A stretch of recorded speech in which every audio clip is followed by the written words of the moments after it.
राधे राधे आप सभी को। जय श्री कृष्णा। आज अपरा एकादशी है, इसे अचला एकादशी भी कहा जाता है। आज मैं आपको इस अपरा एकादशी की व्रत कथा व इसके महत्व के विषय में कुछ बताना चाहती हूँ। कृपया आप सब ध्यान से सुनिए। युधिष्ठिर कहने लगे कि हे भगवान, ज्येष्ठ कृष्ण एकादशी का नाम क्या है तथा उसका महात्म्य क्या है, सो कृपा कर कहिए। भगवान श्री कृष्ण कहने लगे, हे राजन, यह एकादशी अचला तथा अपरा दो नामों से जानी जाती है। पुराणों के अनुसार ज्येष्ठ कृष्ण पक्ष की अपरा एकादशी है, क्योंकि यह अपार धन देने वाली है। जो मनुष्य इस व्रत को करते हैं वे संसार में प्रसिद्ध हो जाते हैं। इस दिन भगवान त्रिविक्रम की पूजा की जाती है। अपरा एकादशी के व्रत के प्रभाव से ब्रह्म हत्या, भूत योनि, दूसरे की निंदा आदि के सब पाप दूर हो जाते हैं।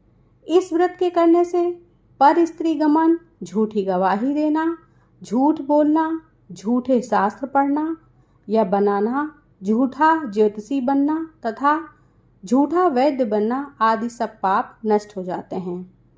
जो क्षत्रिय युद्ध से भाग जाएं, वे नरकगामी होते हैं, परंतु अपरा एकादशी के व्रत के प्रभाव से वे स्वर्ग को प्राप्त होते हैं।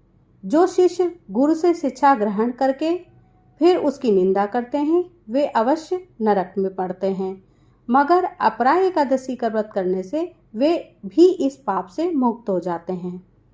जो फल तीनों पुष्कर में कार्तिक पूर्णिमा को स्नान करने से या गंगा तट पर पितरों को पिंडदान करने से होता है, वही अपरा एकादशी का व्रत करने से प्राप्त होता है।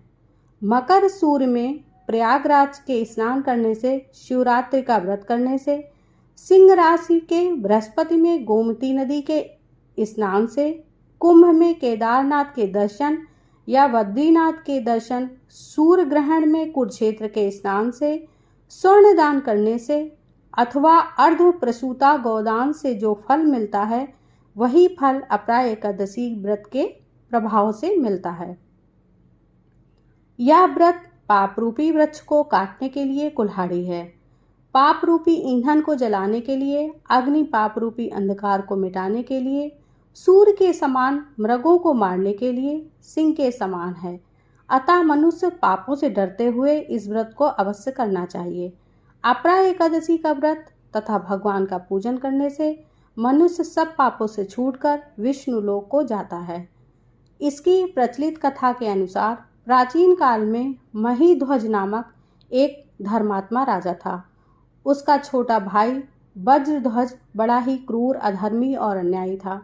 वह अपने बड़े भाई से द्वेष रखता था। उस पापी ने एक दिन रात्रि में अपने बड़े भाई की हत्या करके उसकी देह को एक जंगली पीपल के नीचे गाड़ दिया।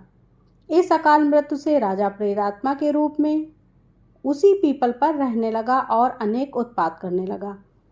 एक दिन अचानक धौम्य नामक ऋषि उधर से गुजरे।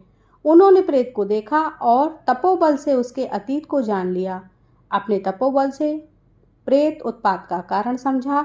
ऋषि ने प्रसन्न होकर उस प्रेत को पीपल के पेड़ से उतारा तथा परलोक विद्या का उपदेश दिया। दयालु ऋषि ने राजा की प्रेत योनि से मुक्त के लिए स्वयं ही अपरा अचला एकादशी का व्रत किया और उसे अगति से छुड़ाने को उसका पुण्य प्रेत को अर्पित कर दिया। इस पुण्य प्रभाव से राजा की प्रेत योनि से मुक्ति हो गई। वह ऋषि को धन्यवाद देता हुआ दिव्य देह को धारण कर पुष्पक विमान में बैठकर स्वर्ग को चला गया। हे राजन, यह अपरा एकादशी की कथा मैंने लोकहित के लिए कही है। इसे पढ़ने अथवा सुनने से मनुष्य सब पापों से छूट जाता है। राधे कृष्णा। आप सबको मेरी ये कथा अगर अच्छी लगी हो तो प्लीज़ हमारे चैनल को सब्सक्राइब कीजिएगा। जय श्री